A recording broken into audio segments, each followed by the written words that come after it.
محترم ناظرین کرام، السلام علیکم۔ میں ہوں آپ کا میزبان فیصل علی بلوچ اور نور سحر سحری ٹرانسمیشن میں میں حاضر ہوا ہوں علم و آگاہی کے سیگمنٹ کے ساتھ۔ اس سیگمنٹ میں ہم نزول قرآن پر گفتگو کر رہے ہیں کیونکہ یہ بابرکت مہینہ قرآن کے نزول کا مہینہ ہے، اور ہم بات کر رہے تھے قرآن اور ہمارا معاشی نظام، ہماری اکنامکس۔ میں یہ بات آج کروں گا کہ جب وہ نظام لایا گیا جو لوگوں میں خوشحالی پیدا کر سکتا تھا تو اس میں کیا کیا مسائل درپیش تھے، وہیں پر وہاں کا جو معاشرہ تھا، جو لین دین کرتا تھا اس زمانے میں، تو اس لین دین میں جو ہے وہ بڑھوتی کرا کر لیتا تھا، ربا، بڑھوتی، جسے ہم سود کہتے ہیں۔ تو اس سے کیا منفی اثرات تھے اور اسلام نے اس سے کیا ممانعت کی اور اس کا کیا گہرا اثر مرتب ہوا؟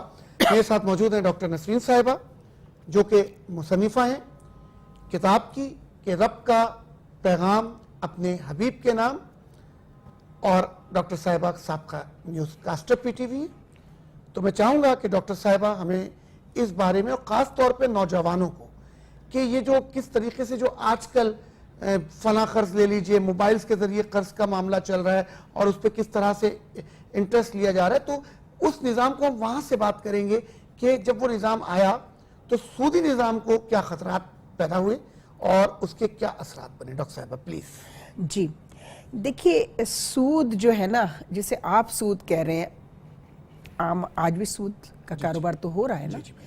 لوگ آرگنائز طریقے سے بینکنگ سسٹم کے تحت، جسے انٹرسٹ کہتے ہیں، آپ ہو رہا ہے، لیکن اس میں بھی آپ نے دیکھا ہوگا کہ اسلامی بینکاری بھی پھر انٹروڈیوس کروایا گیا، نو لاس نو پروفٹ، بالکل ٹھیک ہے، اس کا پھر الگ طریقہ اختیار کیا گیا، یعنی کہا کہ ٹھیک ہے اب بینک کے پاس آپ اپنا پیسہ رکھیں، بینک آپ کے پیسے سے تجارت کرے گا، ٹھیک ہے نا، اور جو تجارت کرے گا اس میں جو منافع ہوگا، اگر لاس ہوگا اس میں بھی آپ شامل ہیں، منافع ہوگا اس میں، لہٰذا اس سود سے پاک ہو گیا آپ کا پیسہ۔ یہ ایک سسٹم۔ اس وقت یہ ہوا کہ سود جو ہے وہ بھی ایک تجارت کا ایک حصہ تھا، یعنی وہ ایک تجارت تھی، لیکن وہ ایسی تجارت تھی جو اللہ کو پسند نہیں تھی۔ کیوں؟ چونکہ اس میں لوگ بندھ جاتے تھے۔ صحیح۔ اس کو آپ سمجھنے کی کوشش کیجئے کہ سود اسلام کے بعد حرام ہوا ہے، اس سے پہلے سود ایک تجارت تھی، ٹھیک ہے نا، جو اللہ کو اس لیے پسند نہیں تھی کہ اس میں انسان بے بس اور مجبور ہو جاتا تھا کہ اگر وہ نہ دے پائے تو اس کے ساتھ کیا کیا ہوتا تھا، پھر اس کو غلام بنا لیا جاتا تھا، شادی بیٹیاں لے لی جاتی تھیں کہ پھر ہمارے گھروں میں شادیاں کرو، ہمارے قبیلے میں ان کی، آج بھی بہت کچھ اس طرح کی رسم و رواج موجود ہیں۔ تو اس سے بچنے کے لیے انسان کی مجبوری کو خریدنے کا کاروبار اللہ کو پسند نہیں تھا، انسان کی کسی بھی مجبوری کا۔ ایک سسٹم وہ ہے کہ جان بوجھ کے آپ پیسہ لے کے کھا جاؤ، جیسے کہ آج بھی ہے نا، ہمارے لوگ بینکوں کا پیسہ لے کے کھا جاتے ہیں۔ حکومت کوئی اچھی اسکیم نافذ کرتی ہے، یلو پیلی ٹیکسی کی آئی، ٹیکسیاں بیچ دی، پیسے لے کے کھا گئے۔ وہ اس لیے ہوا کہ حکومت کے پاس بڑی ناقص پالیسی تھی، جو مارگیج لیا گیا اس کی گارنٹیز ہوتی ہیں نا، گارنٹیز کوئی نہیں تھی، بھائی تم نے گارنٹی کیا رکھی ہے، پیلی ٹیکسی دی۔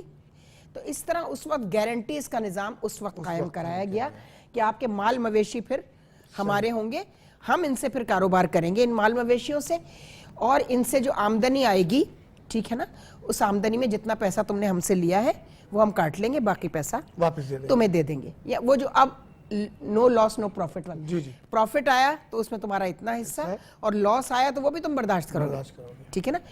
مال مویشی، تمہارے مویشی بیمار پڑ گئے، وہ مال برداری کا کام کر نہیں سکتے، ٹھیک ہے نا، اب کیا کریں؟ تو بھائی تم نے اپنے مویشیوں کو جو ہے وہ ان کا علاج معالجہ نہیں کیا، چارہ اچھا نہیں کھلایا، تو یہ کاسٹ بھی ہم بھریں گے۔ تمہارے مویشی اگر بیمار ہیں، کمزور ہیں، ٹھیک ہے نا، بھینس ہے دودھ نہیں دے رہی ہے، ٹھیک ہے نا، تو ہم اس کا علاج سوچیں گے، ہم کرائیں گے، تو اس کے علاج پر اس کو کمانے کے لائق بنانے کے لیے پیسہ خرچ کریں گے، تو وہ پیسہ ہم ڈیڈکٹ کر لیں گے تمہارے اس میں سے۔ بڑا مربوط نظام اسلام نے دیا کہ کسی بھی طرح انسان کی مجبوری کا فائدہ نہیں اٹھایا جا سکے۔ اب یہ جو قرض لے کے بھاگ جانے والا معاملہ تھا نا، اس پر ابھی تک کوئی وضاحت نہیں آئی ہے، لیکن رسالت مآب نے اس میں بھی چونکہ فیصلے آپ کرتے تھے، صادق تھے، جب یہ 2-4 واقعات ہوئے تو آپ کے پاس فیصلے کے لیے آئے لوگ. ہاں جی تھا، وہ بیٹی کی شادی کرنی پڑ گئی تھی، مکان کے لیے، مکان بنانا تھا، ہم نے اس پہ خرچ کر لیا. نہیں، آپ نے مکان بنانے کے لیے تو قرض نہیں لیا تھا. ٹھیک ہے نا، آپ نے تو تجارت کے لیے قرض لیا تھا. صحیح. آج بھی یہی ہوتا ہے نا. بالکل. آپ ٹریڈ کے لیے، بزنس کے لیے لیتے ہیں اور اس کے بعد بیٹیوں کے جہیز اور اتنی ڈشز والے کھانے کھلا کر آپ نے سارا فضول خرچیوں میں وہ پیسہ، اور پھر یہ سفارشیں ڈھونڈتے پھرتے ہیں کہ کسی بینک کے وائس پریزیڈنٹ سے، کسی منسٹر سے کہلا کے قرضہ معاف کروا لیں. بالکل. یہ آج کا نہیں ہے، یہ جب سے بنی نوع انسان آیا ہے وہ یہ ترکیبیں سوچتا رہتا ہے کہ کسی طرح اپنا مال بچا لوں، دوسرے کا مال کھا جاؤں. اسلام نے ان رویوں کو روکنے کے لیے، معیشت میں ان رویوں کو روکنے کے لیے کہہ دیا کہ یہ ناجائز ہے اور اس کا گناہ ہوگا. دنیا میں تو خوشحال ہو جاؤ گے، بالکل، لیکن میرے پاس جب آؤ گے تو سب سے پہلے پکڑ سود کی ہوگی، سود لینے والے کی بھی، اور قرض لے کر اس قرض میں جو رعایت مل رہی ہے تمہیں، یعنی وہ تمہاری تجارت کے لیے تمہیں قرض دے رہے ہیں، اس کو لے کے تم بھاگ جاؤ گے جان بوجھ کے، ڈیلیبریٹلی اگر ایسا کرو گے پھر اس کی سزا ہے. اس لیے کہا نا قرض جو ہے نا وہ ہر حال میں ادا کر دینا چاہیے. اب آئیے اس طرف کہ ریاست کا قرض جو ہے، ہم کیا کرتے ہیں، میں نے فیصل بھائی سے قرض لیا، وہ تو دینا ہے مجھے، ورنہ فیصل بھائی گھر پہنچ جائیں گے اپنے غنڈے لے کر. ٹھیک ہے، اب ریاست کا کیا ہے، ریاست میں ایک غنڈہ تو ہوتا نہیں ہے، ہر غنڈے کا ٹرانسفر ہوتا رہتا ہے. بالکل. اور لوگ کہتے ہیں کیا ہے بھائی، حکومت کا پیسہ کھا جاؤ. حکومت کا پیسہ کھانا بھی اتنا ہی بڑا جرم ہے جتنا کسی ایک انڈیویجول پرائیویٹ آدمی کا. تو ان سب چیزوں کی وضاحت ہوئی ہے.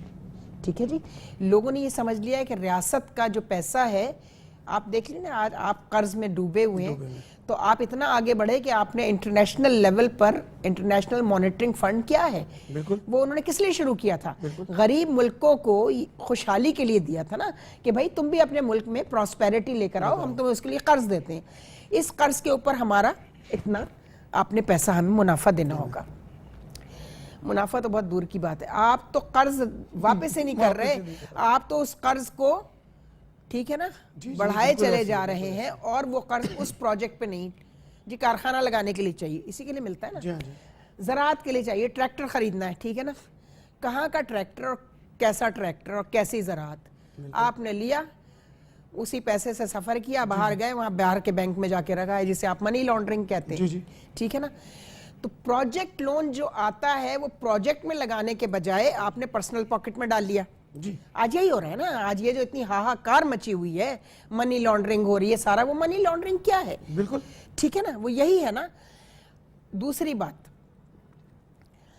آپ جب پروجیکٹ لون وہ دیتے ہیں آپ کو تو اس میں کک بیکس آ جاتے ہیں. ٹھیک ہے، یہ بھی اتنی ہی بری بات ہے کہ اگر میں منسٹر ٹریڈ اینڈ فائنینس ہوں یا میں منسٹر فائنینس ہوں، میں نے اپروول دے دی، بیوروکریسی نے بھی، سیکٹری فائنینس نے بھی اپروول دے دی کہ ہاں جی اس پروجیکٹ کے لیے اتنے بلین، اورنج ٹرین بنی، فلانی ٹرین، ٹھیک ہے نا جی، بسیں آئیں گی، ٹھیک ہے نا،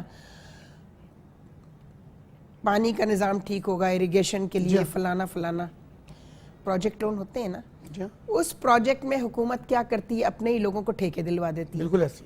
ٹھیک ہے، وہ ٹھیکے دلوائے آپ نے، اور وہ جو لون پروجیکٹ کے لیے آیا تھا نا، وہ آپ نے ڈیم بنانا ہے سپوز، ابھی کتنا چل رہا ہے، وہ نیچے ریت ہی ریت نکلی ہے، وہ ڈیم بیٹھ گیا ایک ہی بارش میں. ٹھیک ہے نا، کیوں؟ چونکہ آپ نے بے ایمان آدمی کو ٹھیکہ دیا. کیوں دیا؟ چونکہ آپ کا بھی اس میں کمیشن تھا. یہی ہو رہا ہے نا. اس سلسلے کو ڈاکٹر صاحبہ ہم نیکسٹ سیگمنٹ میں لے کر چلتے ہیں. ناظرین کرام، ہمارے اس یہاں پر وقت ختم ہو رہا ہے. ڈاکٹر صاحبہ ہمیں بتا رہی ہیں کہ سودی نظام کو کس طریقے سے ختم کیا گیا اور کس طرح اس کے اندر جو ہے کوئی اور چیز کو بیچ میں لا کر اور اس کو نو پروفٹ نو لاس پر، اور کس طریقے سے اس کے اوپر معاملہ کیا گیا. بیسیکلی میں اس بات سے یہ بھی سمجھاؤں کہ جو ایک جیسی چیز ہے، اس کو ہم کہتے ہیں ہم جنس، جیسے چاول کے بدلے میں چاول اور بڑھا کر لے لینا، اور روپے کے کرنسی کے بدلے میں کرنسی کو بڑھا کر لینا، وہ بھی انہی زمروں میں آتا ہے جسے ہم ربا یا سود کہتے ہیں. یعنی اس چیز کو کسی دوسری چیز کے ساتھ تجارت کی جائے، یعنی سیم چیز کی تجارت، یعنی اس کے بدلے میں وہ، یہ تجارت نہیں کہلائے گی. تو یہ بھی سب سودی زمرے میں. اور کس طرح بھی ڈاکٹر صاحبہ ہمیں نظام ریاست کا جو ہے اس میں جو یہ قرضے لے کر لوگ کھا جاتے ہیں اور کک بیکس جو آتی ہیں، اس پر بات گفتگو چل رہی تھی ہماری. انشاءاللہ پھر ہم ملتے ہیں نیکسٹ سیگمنٹ میں نور سحر سحری ٹرانسمیشن میں، علم و آگاہی کا یہ سیگمنٹ جس میں ہم نزول قرآن پر گفتگو کر رہے ہیں. قرآن اور اکنامکس ہمارا ٹاپک ہے، ہمارا عنوان ہے. انشاءاللہ پھر آپ سے ملاقات ہوتی ہے. اپنے میزبان فیصل علی بلوچ اور ڈاکٹر نسرین صاحبہ کو اجازت دیجیے. السلام علیکم.